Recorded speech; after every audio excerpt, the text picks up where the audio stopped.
ఈ ప్రభుత్వానికి నిజంగా రాష్ట్రపతి అవార్డు ఇవ్వాలి. రైతుల మీద రౌడీ షీట్లు ఓపెన్ చేసిన మొట్టమొదటి ప్రభుత్వం ఈ ప్రభుత్వం. అక్కడ ఇథనాల్ ఫ్యాక్టరీ పెడితే రాష్ట్రం మొత్తం ఒక 28 ఇథనాల్ ఫ్యాక్టరీలు ఉంటే ఒక 7 పనిచేస్తున్నాయి. అందులో అన్ని చోట్ల నిరసనలు వ్యక్తం అవుతున్నాయి. అందులో ఒక 5 మహబూబ్ నగర్ జిల్లాలోనే ఉన్నాయి, ముఖ్యమంత్రి గారి సొంత జిల్లాల. అది కూడా ఎవరిది? బీఆర్ఎస్ ఎంపీ పార్థసారథి రెడ్డి గారిది. ఆయన కూడా మీ ఖమ్మం బిడ్డనే. పార్థసారథి రెడ్డి గారిది ఫ్యాక్టరీ ఉంది అక్కడ. ఒక 500 ఎకరాల సామ్రాజ్యం అది. అక్కడ ఎవరి లోపలికి ఒక మనిషిని రానియరు. అక్కడ 10,000 మంది ఆడబిడ్డలు కూర్చొని, రైతు భార్యలు కూర్చొని ధర్నా చేసి దీక్ష చేస్తే కూడా ఆ ఫ్యాక్టరీని మూసేస్తలేరు. పైగా 90 మంది మీద కేసులు పెట్టిండ్రు. అందులో 9 మంది రౌడీ షీటర్లు పెట్టిండ్రు రైతుల మీద. ఒక జూనియర్ లెక్చరర్ ఉన్నాడండి, గవర్నమెంట్ జూనియర్ లెక్చరర్. ఆయనను 3 రోజులు 3rd డిగ్రీ వేసి ఆయనను సర్వీస్లోకి వెళ్ళి తీసేసి ఇప్పుడు ఆయన మీద రౌడీ షీటర్ పెట్టిరు. అది ఏం ప్రభుత్వము, ఎవరి కోసం పనిచేస్తుంది అర్థం కానటువంటి పరిస్థితి. మీ సొంత జిల్లా మహబూబ్ నగర్ జిల్లాలో మీరు ఏదైతే రౌడీ షీట్లు పెట్టిరో రైతుల మీద అది తొలగించండి. 90 మంది మీద ఏదైతే కేసులు పెట్టినరో అది తొలగించండి. మీ మహబూబ్ నగర్ జిల్లాను పాయిజన్ చేస్తున్న ఆ ఇథనాల్ ఫ్యాక్టరీని మీరు మూసేయండి. ఇక్కడ బిడ్డనే బండి పార్థసారథి రెడ్డి గారు కాబట్టి వారిని నేను రిక్వెస్ట్ చేస్తా ఉన్నా. ఇంకా జోక్ ఆఫ్ ద సెంచరీ ఏంటంటే మీ పార్థసారథి రెడ్డి గారిది, ఆయన్నే కంపెనీ పెడతాడు, ఎట్రో కంపెనీ. ఆయన్నే మందులు తయారు చేస్తాడు, ఆయన్నే మొత్తం మన భూమిలో విషం పోస్తాడు, ఎథనాల్తోని భూమిలో విషం పోస్తాడు. మళ్ళీ ఆయన్నే క్యాన్సర్ హాస్పిటల్ పెడతాడు.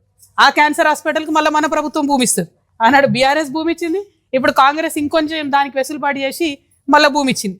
అంటే రోగం వాళ్ళే ఇస్తారు, క్యాన్సర్ హాస్పిటల్కి కూడా మనమే పోయి ట్రీట్మెంట్ చేసుకోవాలి. ఎందుకు ఈ మాట చెప్తా ఉన్నా అంటే, ఒక బాధ్యత గల ప్రజాప్రతినిధులుగా ఉన్నటువంటి ఎంపీ గారైనా, బాధ్యత గల స్థానంలో ఉన్నటువంటి ముఖ్యమంత్రి గారైనా రైతు రైతు రైతు అని మాటలు చెప్పడం కాదు, నిజంగా రైతుకి ఏది మంచిదో అది చేయండి దయచేసి. రైతులు మొత్తుకుంటుంటే కూడా పచ్చటి పొలాలలో ఇథనాల్ ఫ్యాక్టరీలు పెట్టడం కరెక్ట్ కాదు.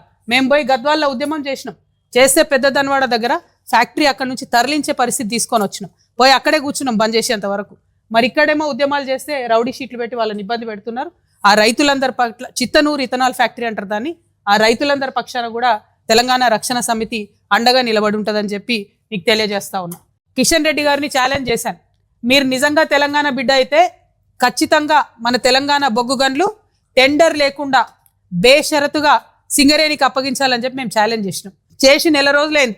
ఈ లోపలనే ఒక్క బొగ్గు గన్ ఇచ్చిర్రు మనకు, తాడిచెర్ల 2 ఇచ్చి ఏదో పెద్ద మనకు ఉపకారం చేసినట్టు మాట్లాడుతారు కిషన్ రెడ్డి గారు.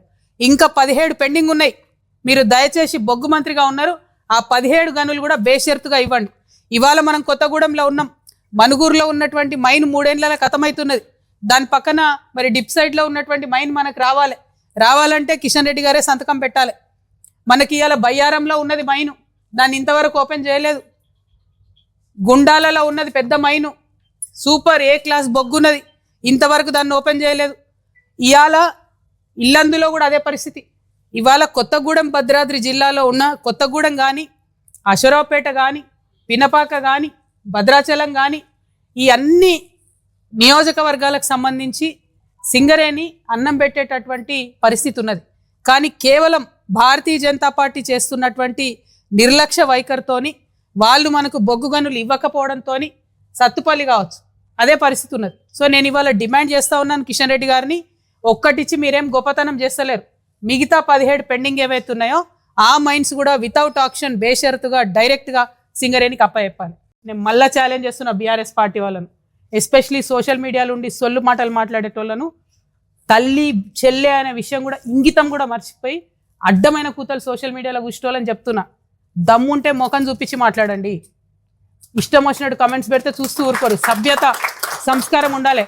ఇది ఆంధ్ర కాదు, అడ్డమైన తిట్లు తిడితే చూసుకుంటూ ఊరుకోవడానికి. మర్యాద ఉంటుంది తెలంగాణలో, అది పాటించండి. ఇంగితం ఉండాలి కొంచెమన్నా. బీఆర్ఎస్ పార్టీ సోషల్ మీడియాకి నేను హెచ్చరిక చేస్తా ఉన్నా, మీ ఇంట్లో కూడా తల్లి ఉంటుంది, మీ ఇంట్లో కూడా చెల్లె ఉంటుంది. దమ్ముంటే ఇష్యూ మీద మాట్లాడండి. ఎస్, నేను ఇలా బాజాప్తా చెప్తున్నా, ప్రదీప్ కన్స్ట్రక్షన్కి డెఫినెట్గా క్విట్ ప్రో కో కిందనే కేటీఆర్ గారు ఇచ్చినారు, అవినీతి చేసినారు. దాని మీద చెప్పండి సమాధానం.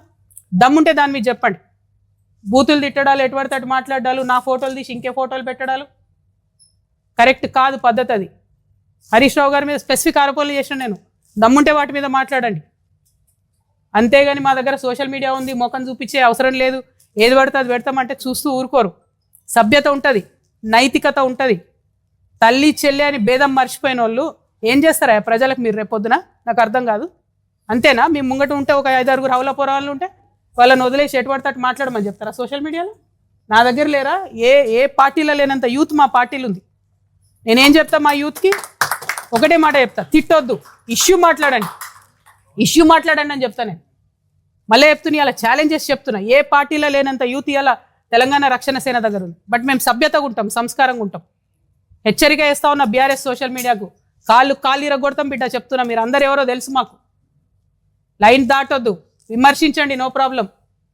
దమ్ము గుండె ధైర్యంతో విమర్శించండి, కానీ బూతులు తిడతామంటే చూస్తూ ఊరుకోము. కాళ్ళు ఇరగట్టి చేతిలో పెడతాం చెప్తున్నా.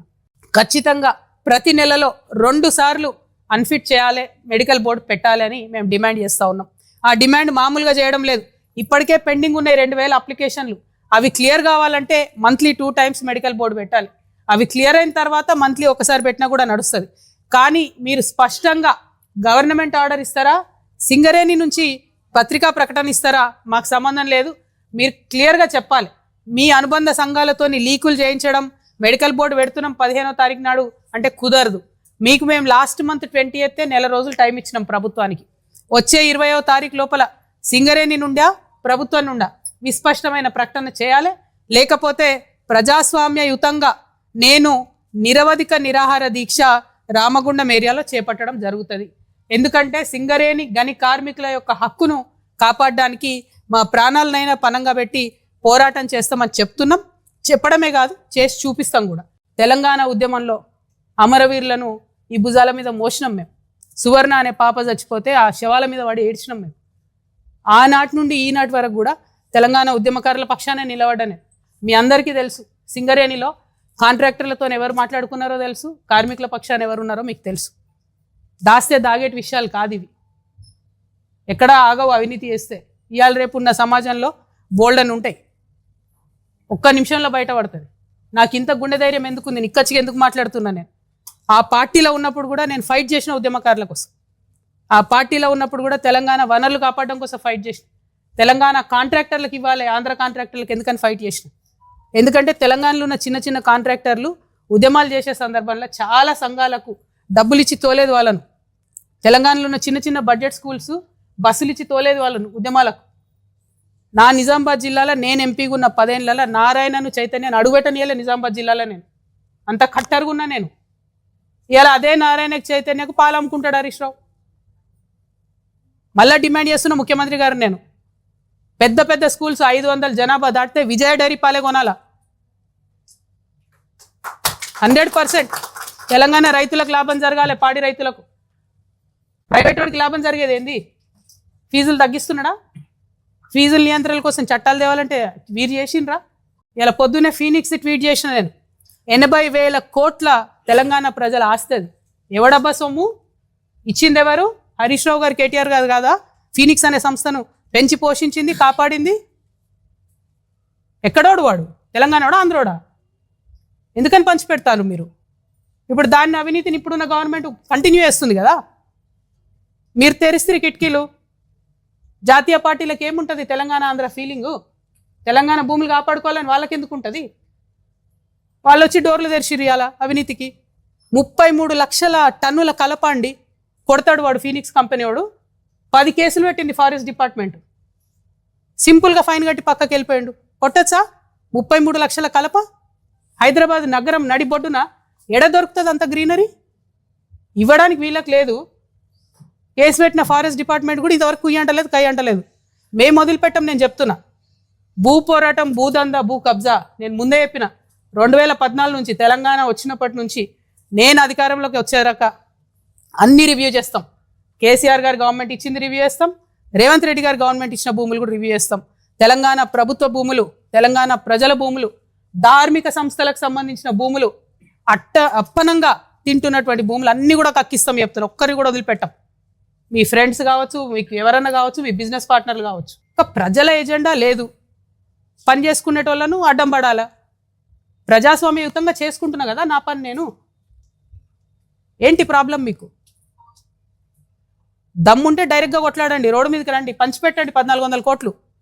రండి రోడ్డు మీదకి నాతో పాటు నిలుసుందాం, సమానంగా పోదాం. ప్రజాబలం ఉండాలి, గుండె ధైర్యం ఉండాలి, ధనబలం ఉంటే ప్రదర్శించుకోండి అవసరమైన కాడ. మొన్న ఇక్కడికి వస్తే కూడా ఫ్లైట్లో వచ్చిపోయారేమో కదా, హెలికాప్టర్లలో. వచ్చిపోండి, మేము సామాన్యులం, మేము కార్లలో పోతున్నాం. పాయింట్ అది కాదు. పాయింట్ ఏంటంటే ప్రజల మీద, ప్రజా సమస్యల మీద పోటీ పెట్టుకోండి మాతో. మా కాళ్ళల్లో కట్టెలు పెడితే ఏమొస్తుంది? వెనకంగా పోయి ఎప్పటికన్నా మాతోనే వచ్చి చేరుతుంది. చెప్తా ఉన్నాయాల నా కంఠంలో ప్రాణం ఉన్నంత వరకు, నా కంఠంలో ప్రాణం ఉన్నంత వరకు మళ్ళా బీఆర్ఎస్ పార్టీతో చేరేదే లేదు, జత కట్టేదే లేదు. ఎందుకు చెప్తున్నా అంటే బాధతో చెప్తున్నా. నేను మళ్ళీ చెప్తున్నా, పర్సనల్గా నేను ఎంత హ్యూమిలేషన్ గురైనా ఒక్క విషయం కూడా నేను బయట చెప్పాను. రాజకీయంగా డెఫినెట్గా చెప్పిన, ఇంకా చాలా చెప్తా. నిన్నగాక మొన్న కేటీఆర్ గారు ఒక పేపర్ కొన్నారు 128 కోట్లు, దాదాపుగా అంతే 188, 188 కోట్లతోని పయనీర్ అని ఇంగ్లీష్ పేపర్ కొన్నాడు ఆయన. అంటే ఇక తెలుగులో ఆడిన అబద్ధాలు ఆడదు అన్నట్టు ఇప్పుడు ఇంగ్లీష్లో కూడా అబద్ధాలు ఆడతారు అన్నట్టు. I'm appealing to everybody, Pioneer paper is now been bought by BRS. So please don't trust that paper. Whatever comes in Pioneer is BRS's view. అసలు టోటల్ బీఆర్ఎస్ పార్టీకి అవినీతి మరకలు అంటడానికి, టోటల్ కాళేశ్వరం ప్రాజెక్టులో అవినీతి అనకొండ అయినటువంటి హరీష్ రావు గారు వచ్చి పల్లికి తీసుకుంటే ఆయన ప్రెస్ మీట్ పెడతారు. ఇక పాలమూరు ప్రాజెక్టులో అన్యాయం చేసింది ఆ గుంటనక్క, కాళేశ్వరంలో అన్యాయం చేసింది ఆయన. ఈయననే తప్పు చెప్పి ప్రజల్ని డైవర్ట్ చేస్తుందంటే ఆయన వచ్చి ఆ డ్రామా ఇంకొంచెం పెంచి ఆయన ఏందేందో మాట్లాడిపోయాడు. నేను అంటున్నా కదా, అదే గుంటనక్కను ఎవరి వల్ల అయితే అవినీతి జరిగిందో ఆయననే ముందట పెడుతున్న బీఆర్ఎస్ పార్టీ ఈ జన్మల బాగుపడదు, ఈ జన్మల అధికారంలోకి రాదు. ఇవాళ అవినీతితో కూరుకుపోయి ఉన్నటువంటి విషయాన్ని బయట పెడతా ఉన్నా నేను చాలా స్పష్టంగా. 1400 కోట్లు ఇవాళ బీఆర్ఎస్ పార్టీ అకౌంట్లు ఉన్నాయి కదా, అవి క్విట్ ప్రోకి కింద వచ్చినాయి కాదా? అవినీతి సొమ్ము కాదా? ఆంధ్ర కాంట్రాక్టర్లు ఇచ్చినాయి కాదా? పంచండి. అవినీతి సొమ్ము అంతా కూడా అమరవీరుల కుటుంబాలకు పంచండి, కుటుంబానికి ₹1 పంచండి. రండి, పంచిన తర్వాత అప్పుడు గ్రౌండ్లోకి రండి, నాతో సమానంగా ప్రజల పంతులకు వచ్చి నిలబడండి. ఇలా ఒంటరిగా నేను పోరాటం చేస్తుంటే మీరందరూ డబ్బులు పెట్టుకొని వచ్చినటువంటి అనేకమైనటువంటి అవినీతితోని వచ్చినటువంటి అనేకమైన అంశాలను పెట్టుకొని నన్ను ఇబ్బంది పెడతారేంది?